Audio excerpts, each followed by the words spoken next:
Ya, saat ini kita sering dihadapkan pada suatu masalah terkait dengan kerusakan tanah. Jadi seiring dengan perkembangan pembangunan dan kehidupan manusia itu, aktivitas manusia itu memberikan dampak ya pada tanah, terutama bisa menyebabkan tanah itu menjadi rusak. Nah, apa sih penyebab dari kerusakan tanah ini kalau berdasarkan hasil riset ya? Jadi ada penyebab yang mayor atau penyebab yang utama. Penyebab utama suatu tanah bisa rusak. Penyebabnya yang pertama itu adalah water erosion. Water erosion itu berarti erosi tanah ya. Oke, sebentar saya ambil tablet dulu ya.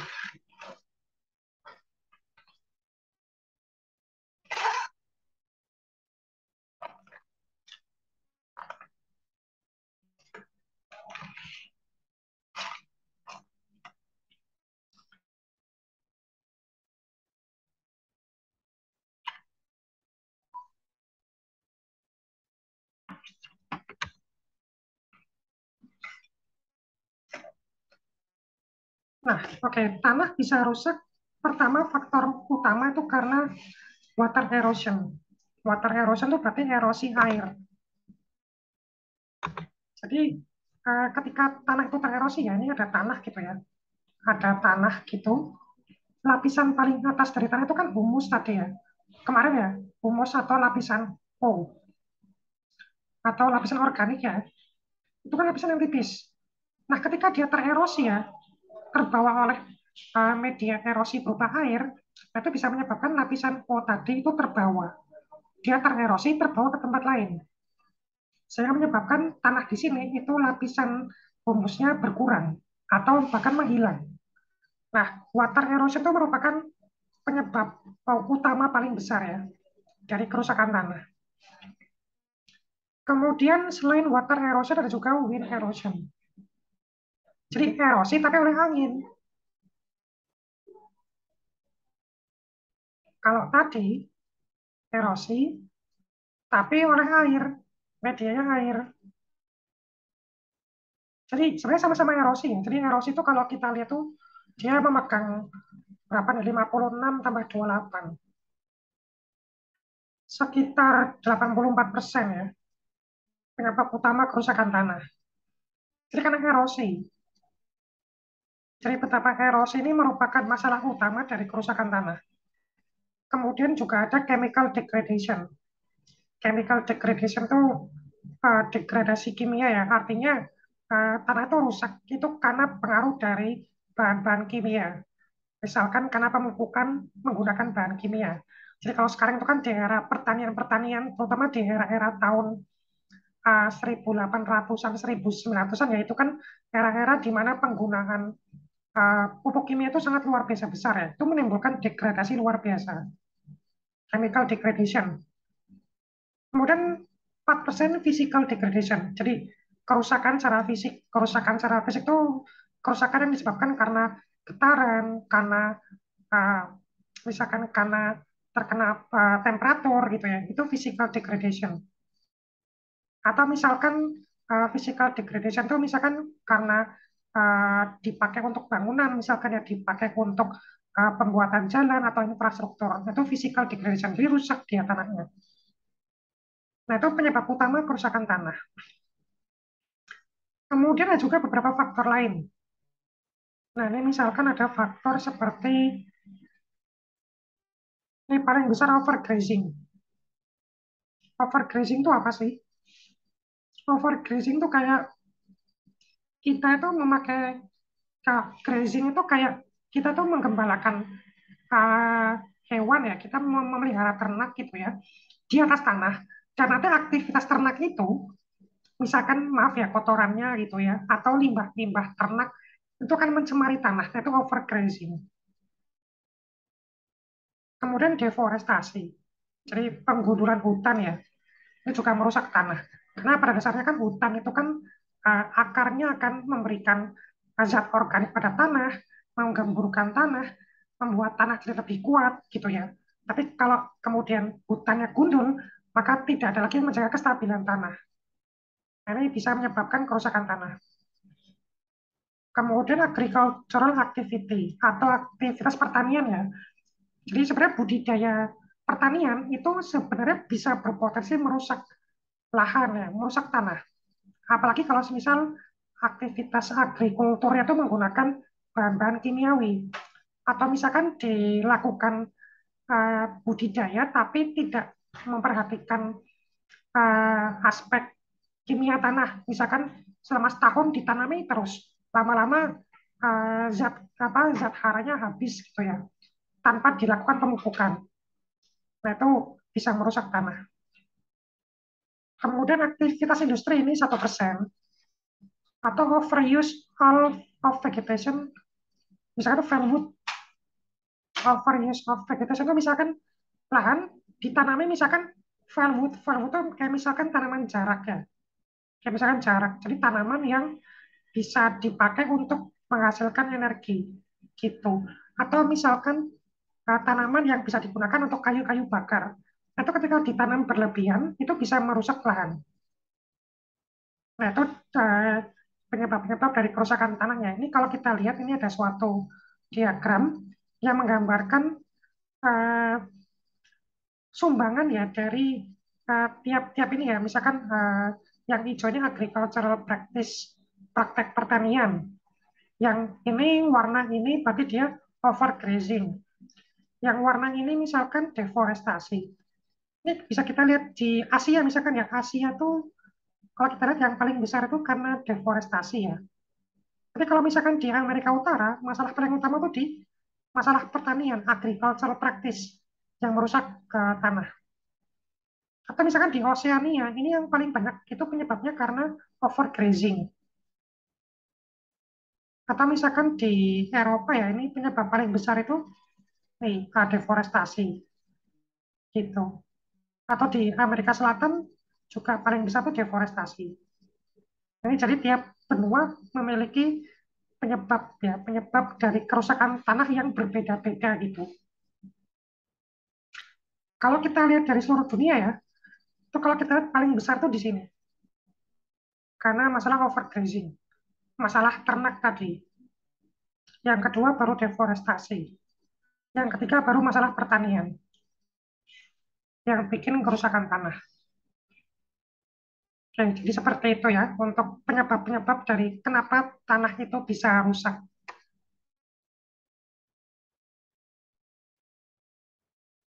Nah, ini dampak-dampak dari kerusakan tanah ya. Pertama, pasti produktivitas tanah turun.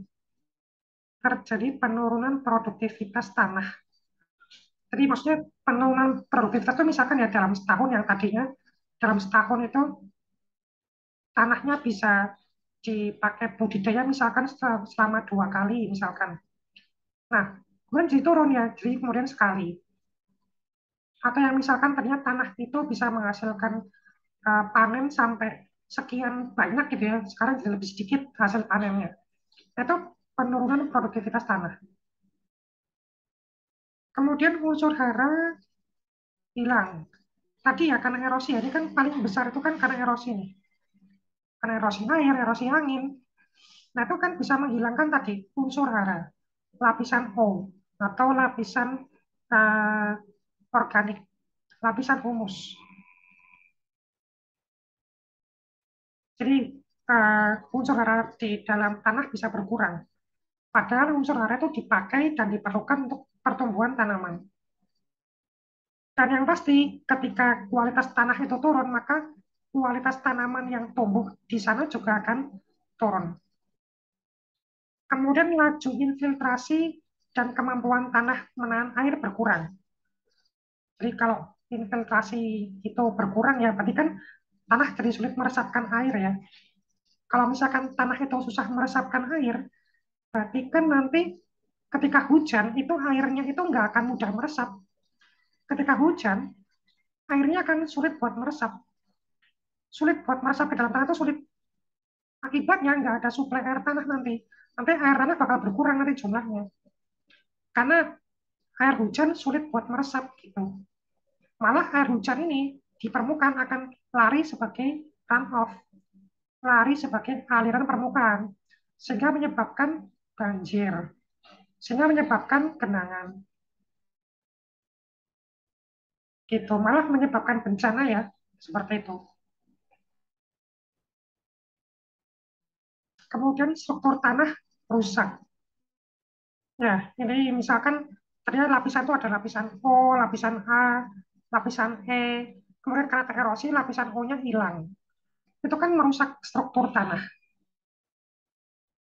Atau karena erosi sangat kuat, lapisan A ikutan hilang.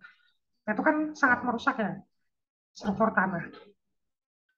Karena produktivitasnya turun, maka lebih banyak tenaga diperlukan untuk mengolah tanah. Ya, jadi lebih membutuhkan banyak tenaga ya untuk mengolah tanah.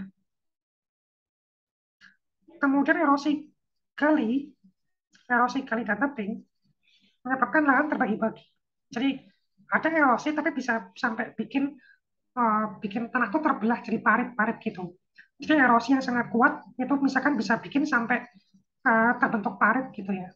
Sehingga lahan itu terbagi-bagi. Sehingga akan mengurangi luas lahan yang ditanami. Kemudian akibat penurunan produktivitas tanah menyebabkan pendapatan petani berkurang. Ini sudah ke faktor ekonomi ya, sudah ke faktor ekonomi. Akibat tanah tererosi menyebabkan permasalahan di daerah tempat pengendapannya. Oke, jadi ini kalau misal daerah hulu ya, terus ini misalkan daerah hilir nih, ini daerah hulu, ini daerah hilir. Kalau misal di sini ada erosi ya, ada erosi-erosi gitu, erosi ini akan membawa material yang dierosi ke sini, dan sini akan diendapkan. Jadi di sini ada erosi, erosinya akan terbawa sampai sini, dan di sini akan diendapkan. Ada sedimentasi di sini. Nah, kalau semisal di sini misalkan terjadi pemupukan secara kimia itu luar biasa, misalkan penggunaan pestisida besar-besaran, maka misalkan ketika hujan ya, airnya akan bawa material kimia tadi terbawa sampai sini. Nah, di sini tanahnya akan tercemar oleh senyawa-senyawa kimia, misalkan N, P, atau misalkan bahan-bahan pestisida, herbisida, gitu. Jadi pencemarannya kemudian lebih luas ke sini. Jadi di sini tanahnya udah tercemar, terkena zat kimia, di sini kemudian uh, terendapkan ya, sehingga di sini juga tercemar. Zat kimianya kemudian numpuk di sini, mencemari tanah yang di sini. Nah, itu merupakan dampak-dampak dari kerusakan tanah. Maka untuk mencegah tanah itu supaya tidak rusak ya, maka kemudian tanah itu perlu kita konservasi. Jadi konservasi itu merupakan langkah-langkah atau cara-cara untuk melindungi tanah. Melindungi dari siapa? Kalau kita mau melindungi tanah dari erosi, dari masalah erosi, maka kita melindungi tanah dari curahan langsung air hujan. Kenapa? Karena air hujan ini bisa mengerosi. Karena erosi itu kan bisa erosi oleh air ya, atau erosi oleh angin gitu. Maka kita harus menjaga agar tanah itu tidak terkena langsung curahan air hujan. Misalkan apa? Dengan forestasi, afforestasi.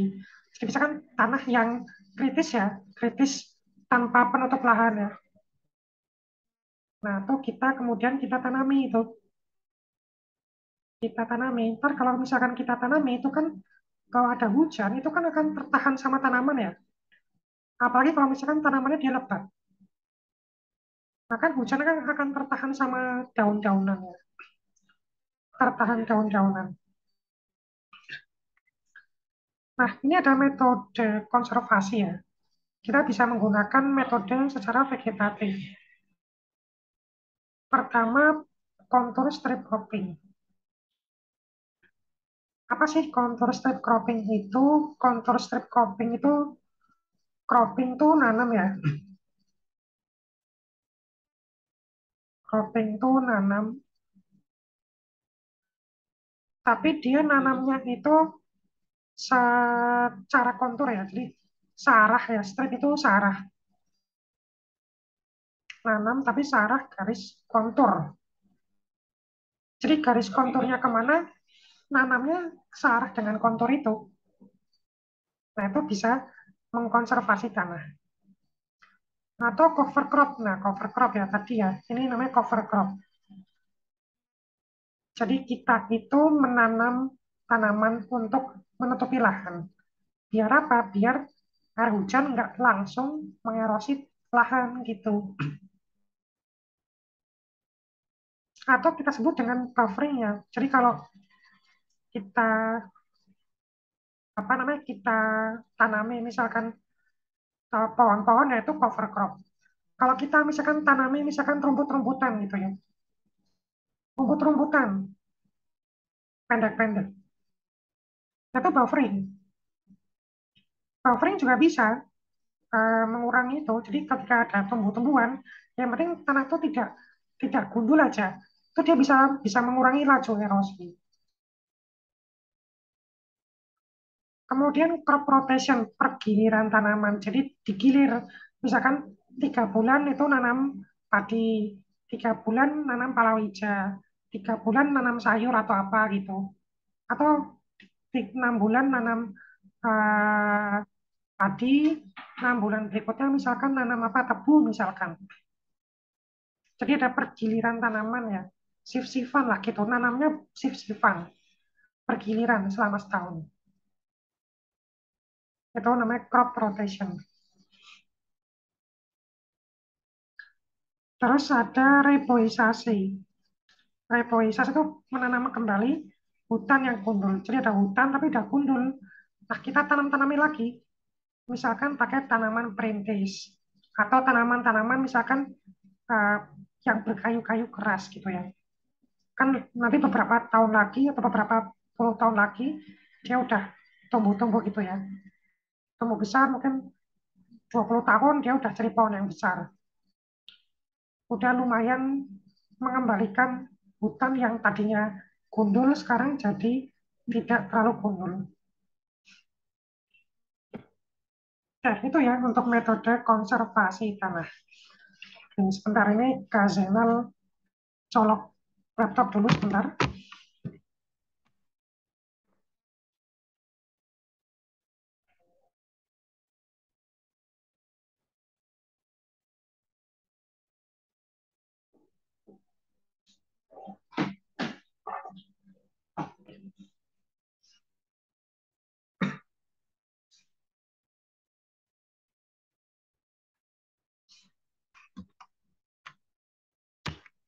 Nah, itu metode konservasi tanah ya. Nah, itu secara vegetatif. Nah, kita bisa mengkonservasi tanah, tapi secara mekanis.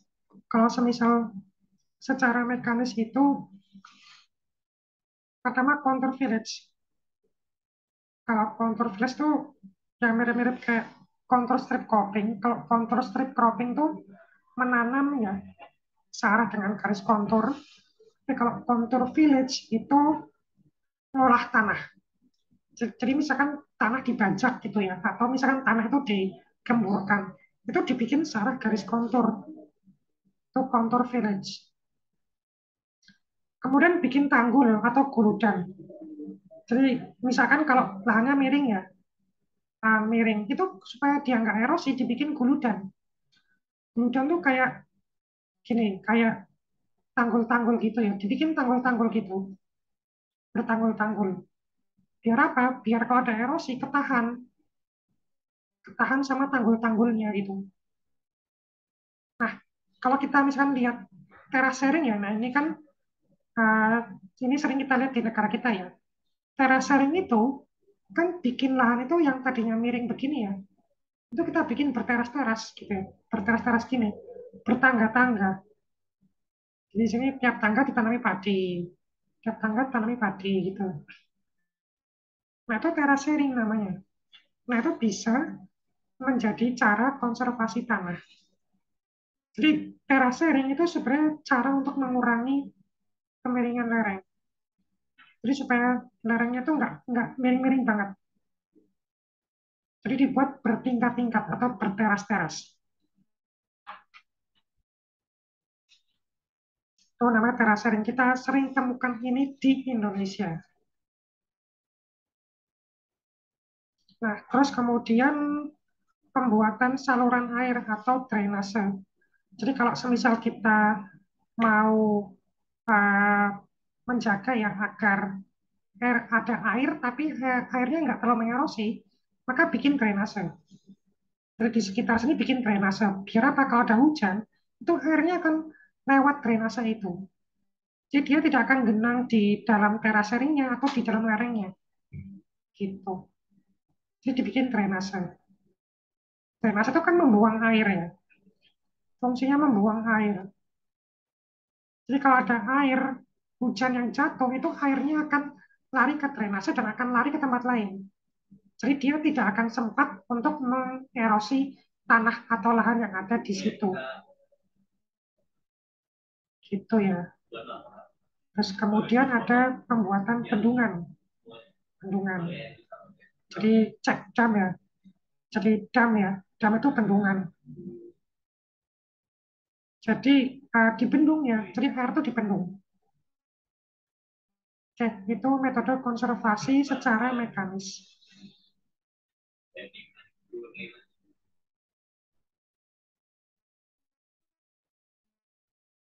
Itu metode konservasi tanah ya. Nah, kalau ini upaya untuk menjaga kesuburan tanah. Kalau tadi kan upaya supaya menjaga tanah itu nggak rusak. Nah, kalau ini upaya untuk menjaga supaya tanah itu dia tetap subur. Caranya gimana? Dipupuk, tapi seimbang. Seimbang itu berarti jangan pakai pupuk kimia terus gitu ya. Atau jangan pakai pupuk yang lain terus. Jadi pupuknya tuh seimbang. Pakai pupuk pupuk organik juga pakai, pupuk kompos juga pakai. Kalau misal pakai pupuk kimia boleh nggak? Boleh, tapi jangan kebanyakan. Seimbang lah gitu ya. Jadi pupuk kimia juga nggak boleh kebanyakan juga gitu ya. Jadi seimbang dengan pupuk organik atau pupuk-pupuk yang lain. Tapi kalau yang paling ramah lingkungan ya berarti kompos. Kalau nggak organik ini paling ramah lingkungan gitu. Atau misalkan pupuk kandang. Tapi juga kalau pupuk kandang juga jangan kebanyakan. Nanti mencemari mencemari tanah, air itu juga bisa kalau pupuk kandang kebanyakan. Jadi yang penting pupuk tapi seimbang. Jangan cuma pupuk itu doang gitu. Kemudian sistem irigasi yang baik. Ya, jadi supaya tanah tetap subur maka tanah itu harus diairi ya, diairi. Nah, jadi tanah biar tetap mendapatkan air itu, maka diirigasi, dibikin irigasi, diairi gitu.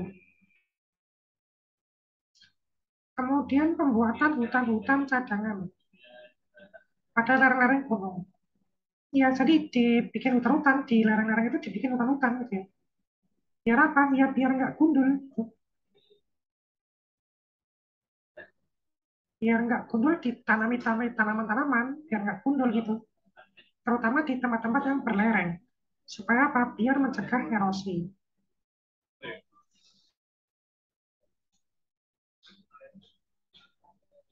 Atau penyelenggaraan pertanian di daerah miring secara benar. Ya, kalau di daerah miring tuh jangan ya, misalkan tiba-tiba kita nanam sayur gitu ya. Nanam apa gitu, nanam tanaman-tanaman apa yang langsung itu jangan. Kalau bisa di daerah sharing. Kalau enggak, ini kan kontur ya. Ini kan lahan miring, ini kontur. Kalau bisa nanamnya searah dengan garis kontur. Jadi menerapkan kontur strip cropping.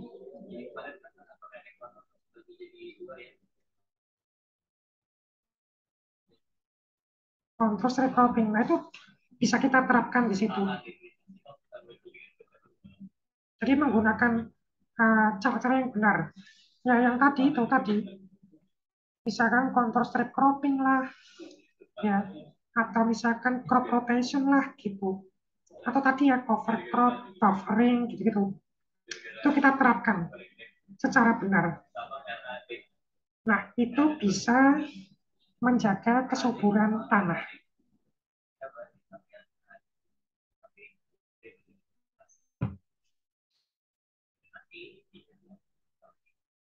Nah, itu tadi ya, untuk menjaga kesuburan tanah.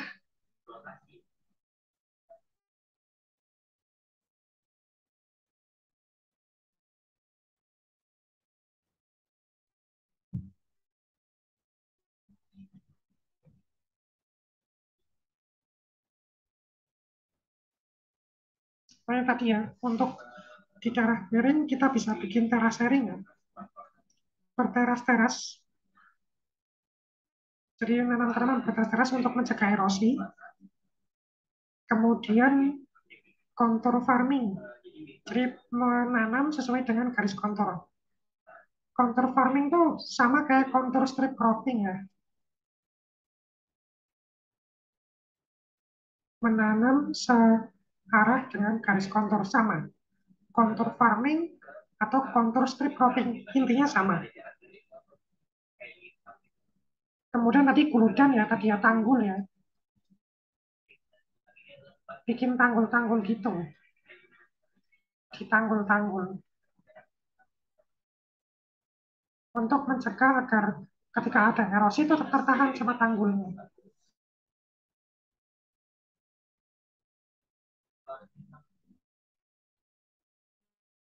Nah, itu eh, bertani di daerah miring yang benar itu seperti itu ya. Kita bisa bikin terasering, bisa bikin nanam sesuai dengan garis kontur atau searah garis kontur ya, kontur farming atau kontur strip cropping. Atau kita bikin tanggul-tanggul atau guludan-guludan.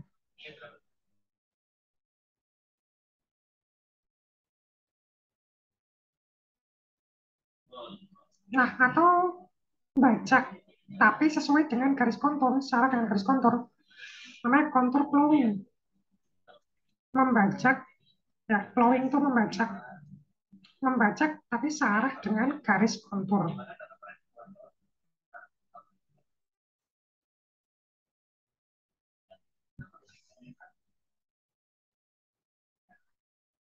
Oke, kontur strip cropping tadi sudah ya. Jadi intinya cropping atau menanam tanaman, tapi dia membentuk bidang searah dengan garis kontur. Jadi kalau garis konturnya belok-belok, ya dia ngikutin garis kontur belok-belok itu nanamnya. Yang penting masih sesuai dengan garis konturnya. Crop rotation, pergiliran tanaman, menanam hutan kembali yang gundul atau reboisasi ya. Nah, itu beberapa hal yang bisa dilakukan ketika bertani, tapi kita di daerah atau lahan atau tanah yang miring gitu.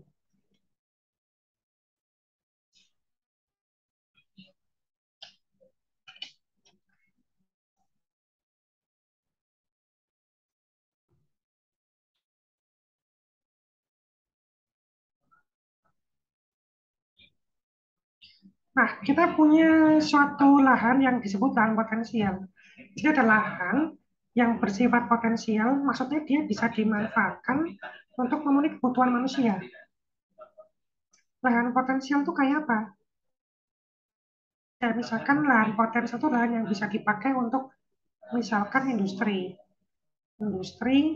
atau misalkan untuk pabrik ya, pabrik atau membuat daerah industri lagi itu berarti lahan potensial atau lahan-lahan untuk berdagang, untuk aktivitas bisnis perdagangan itu lahan potensial atau lahannya dipakai untuk permukiman, untuk tempat tinggal manusia, dibangun permukiman, entah permukiman dalam bentuk apapun ya, atau juga lahan yang bersifat potensial atau lahan-lahannya untuk fasilitas-fasilitas sosial. atau disebut juga fasilitas umum ya.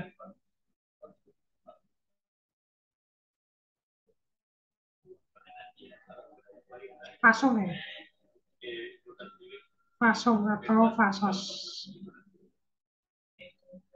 Misalkan untuk taman kota, trotoar untuk pejalan kaki gitu ya, atau misalkan untuk terminal, untuk jalan raya, untuk misalkan fasilitas-fasilitas halte, bis, misalkan, nah itu fasilitas sosial atau umum ya. Rumah sakit, sekolah itu fasos atau fasum. Nah, itu lahan-lahan potensial di situ.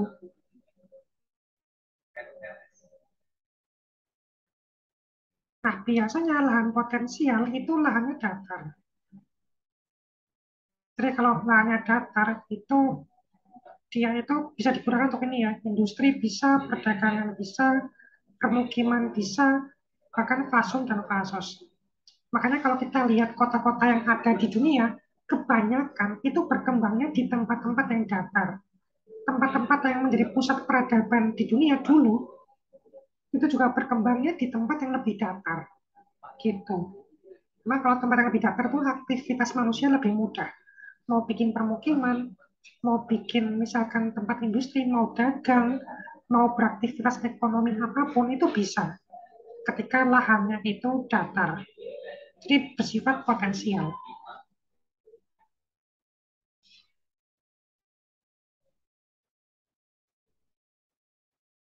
Nah, lahan atau tanah itu kita bisa bagi jadi beberapa kelas-kelas. Beberapa kelas-kelas. Jadi kita punya kelas-kelas kemampuan lah atau kelas-kelas kemampuan tanah. Apa saja kelas-kelasnya itu nanti pakai angka. Nah, kelas yang pertama ini kelas satu. Kelas satu dia lahan datar. Ya, tadi kalau kelas satu dia tuh udah datar ya. Tapi kalau datar ya dia horizontal gitu. Datar. Itu kelas satu. Lahannya datar, butiran agak halus, mudah diolah, sangat responsif terhadap pemupukan. Sistem pengairannya itu baik, sesuai untuk pertanian tanpa memerlukan pengawetan. Jadi kalau semisal lahan kelas satu atau tanah kelas satu, itu dia tuh nggak perlu upaya yang luar biasa buat mengolah. Dia mudah diolah. Jadi mudah diolah, kalau dipupuk itu responsif ya bagus hasilnya, lahannya datar, butirannya juga halus, gampang diolah ya kalau halus ya. Gitu. Pengairannya juga baik. Nah, itu kelas satu. Jadi kelas satu itu bisa dikatakan kelas tanah yang paling bagus. Nomor satu, kelas satu.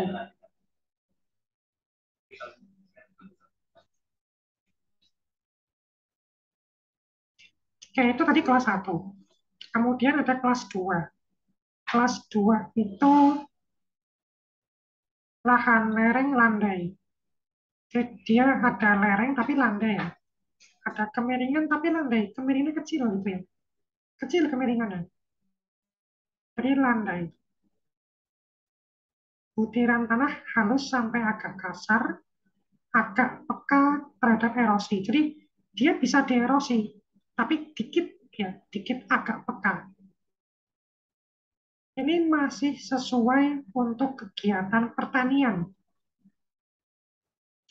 terutama pertanian untuk eh, kegiatan yang dia tuh nggak perlu diolah tanah yang luar biasa, nggak perlu. Jadi pengawetan tanahnya tuh ringan. Jadi pengawetan tanahnya itu ringan. Misalkan cuma perlu nanam berdasarkan garis kontur atau cukup dipupuk dengan pupuk hijau. Jadi nggak perlu pengolahan lahan yang terlalu besar itu. Itu kelas 2.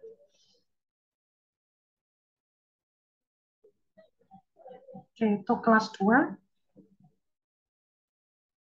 Jadi ntar kalau dia udah ke kelas 2, kelas 3, dan seterusnya tuh dia kemampuannya bakal berkurang tuh. Dia akan makin miring, makin banyak butuh pengolahan, kemudian makin nggak sesuai dengan pertanian gitu. Karena kalau pertanian ya paling sesuai ya kalau datar. Kalau makin nggak datar itu makin sulit harus diolah gitu. Nah, kita lihat yang lainnya. Misalkan ini ada kelas 3.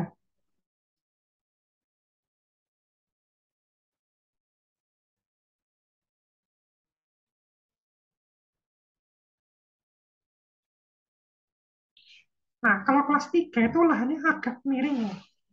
Jadi kalau tadi kelas 2 itu kan dia, kalau dia kelas 2 tadi itu landai ya, miring